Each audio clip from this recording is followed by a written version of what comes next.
Bienvenue à l'Institut catholique de Paris. Au cœur du 6e, établissement fondé en 1875. Précurseur dans les télécommunications, l'ICP a toujours été à la pointe des technologies de son époque. C'est ici même qu'Édouard Branly en 1890 mena les premières expériences fondamentales sur la radioconduction. Expériences qui menèrent un siècle plus tard à l'avènement d'une nouvelle ère, l'ère numérique. Aujourd'hui, l'université accueille une dizaine de milliers d'étudiants, dont 3000 étrangers. Tous possèdent un identifiant et un code qui leur permettent de se connecter à Internet partout sur le campus. Disposant de plusieurs dizaines de box Wi-Fi, l'ICP possède l'une des meilleures couvertures réseau de Paris. Mais qu'en pensent vraiment les étudiants? Cela favorise-t-il réellement leur travail? Bonjour, je m'appelle Julien Ravsin, je suis en 3e année de licence de droit. Bonjour, je m'appelle Clément Goldberg, je suis en droit Sciences Po ici à l'ICP. Je suis en première année d'histoire de l'art.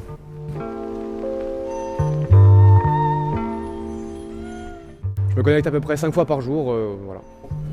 Je dirais une bonne dizaine de fois. J'y suis quasiment toute la journée en fait. Non, parce qu'en fait je travaille que sur papier, c'est moi qui prends les notes, je viens pas avec un ordinateur. Je suis assez satisfait, je trouve que la Wi-Fi marche un peu partout, ça va vite. Et ça nous aide beaucoup pour travailler, même s'il ne faut pas non plus en abuser. Ça pourrait être mieux, parce qu'on a souvent du mal à se connecter quand même. Grâce à Internet, je peux avoir plusieurs informations que le professeur n'a pas données ou alors que j'ai ratées durant les cours d'avant, donc voilà, ça m'aide beaucoup. Je fais beaucoup de recherches pour des devoirs par exemple, ou quand je suis en cours et que je connais pas trop le sujet de lequel on parle. Et avec les cahiers et puis ce que dit le prof, ça me suffit. Et les diaporamas du prof aussi.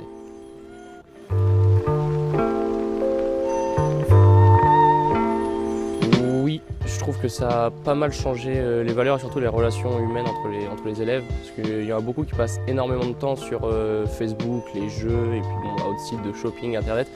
Du coup, ça brise un peu les liens entre les élèves.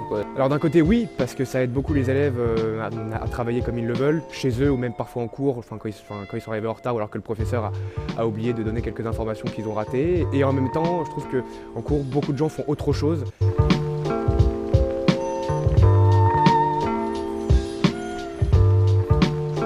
Je pense que ça défavorise, globalement ça défavorise. Après, je pense que comme tout, il en faut un petit peu, mais il y a des limites. Oui, on peut dire ça, même s'il ne faut pas non plus trop en abuser, parce qu'après ça peut aussi tendre à des choses qui sont moins scolaires, donc c'est peut-être un peu plus, voilà, enfin, c'est moins sérieux quoi. Ah oui, totalement, c'est beaucoup plus facile aussi pour les étudiants de travailler.